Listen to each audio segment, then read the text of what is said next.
everyone. Yes, I am still here in the garden shed because it is a hot day. I'm in the garden shed that has an excellent one of those, an air conditioner, which is off so you can hear me better. And we're in the shade under a tree, which helps a lot. That thing has to run less often and less hard. Men and women. It's an evergreen source of delight and frustration in any society where eternal issues always seem like it's something new, doesn't it? This is going to be hilarious. Just going to read this. The world of a town in the 1970s is split along sexual lines. Suburbs are for women. Workplaces are for men. Kindergartens are for women. Professional schools are for men. Supermarkets are for women. Hardware stores are for men. And it's like, they're this close to that being a George Carlin routine. Football and baseball. They might have been actually thinking about that when they wrote it. So he's talking about a problem. I think we have different problems now. We're in a completely different kind of imbalance. Maybe before the end of the episode, you can guess. If you can probably guess, I think it's obvious. What kind of problem do we have now? We do not have the problem that's the same problem from the 70s with men and women. Anyways, therefore, make certain that each piece of the environment, each building, open space, neighborhood, and work community is made with a blend of both men's and women's instincts.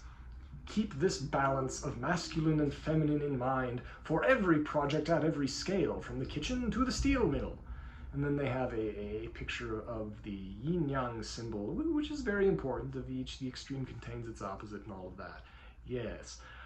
Okay. Have you guessed what our problem is?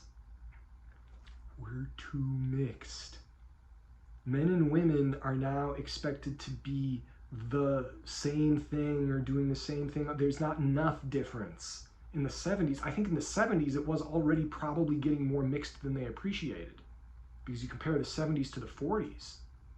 Yeah, the 70s to the 20s, even more so. But they still fell, I mean, yeah, I guess it still was pretty separated. You know, after the 90s, you had this, how many glass ceilings are left to be shattered? I mean, I guess there are. Oh no, I triggered in the comments below. Fine, yes, people tell me what glass ceilings were made. But the idea that you have spaces for men and women that are distinct. There are reasons that there are things that are distinct. There are reasons, like as he said, that the kindergartens are for women. Teaching kindergarten is for women. Teaching professional school is for men. There's good reasons for that. That's not some type of false, weird, dumb thing. Are there men who teach kindergarten? Probably somewhere. Very rare. But you know what? That's fine. Who's stopping them? Probably nobody. Women teaching in professional schools, we see that all the time. I saw it at the GSD. When I worked in New Jersey, there was a woman doing bronze welding and shaping on the factory floor, shop floor. That was unusual, but it's. We need to understand that there are differences too.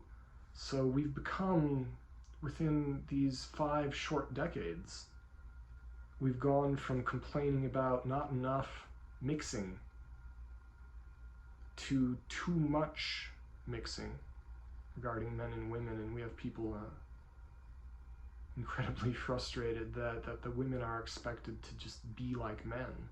The men being frustrated that they're expected in certain ways to be like women. It's gotten a bit ridiculous, but I don't have to dwell on that. So let's think about the next pattern. Ooh, eccentric nucleus. Pattern number 28. Next time on Living Process. And you thought I was going to forget it, but no. For Guess My Pipe. Savinelli. You've seen it again. I have not yet gone through a full rotation of all of them, but this is one of my favorites. This is also one of the drier pipes that I have. And I talked last time about how this was a Prince shape that Queen Victoria's son, he originally innovated this shape because he wanted there to be a pipe that didn't yet exist. So he had a custom one made, and he did have really good taste, really in everything. Yeah, it became influential. Everybody wanted to have it looked cool. It was owned by the prince, and so any guy that wanted to have a pipe, that was a big deal. So this one, that's what you call a military mount, right there. The whole idea with that is usually with a pipe, when you take it apart, you shouldn't take it apart to clean it when it's hot, because it could cause problems. You get a military mount where you get metal on both sides, take it apart and clean it even when it's hot. So that's kind of a nice little feature. It also looks nice. So here you have a marriage of form and function. Another reason that for design guys like me, pipes are kind of interesting and nice. So yeah, this is Savinelli, if you guys don't remember, Savinelli 515KS, that's the shape number.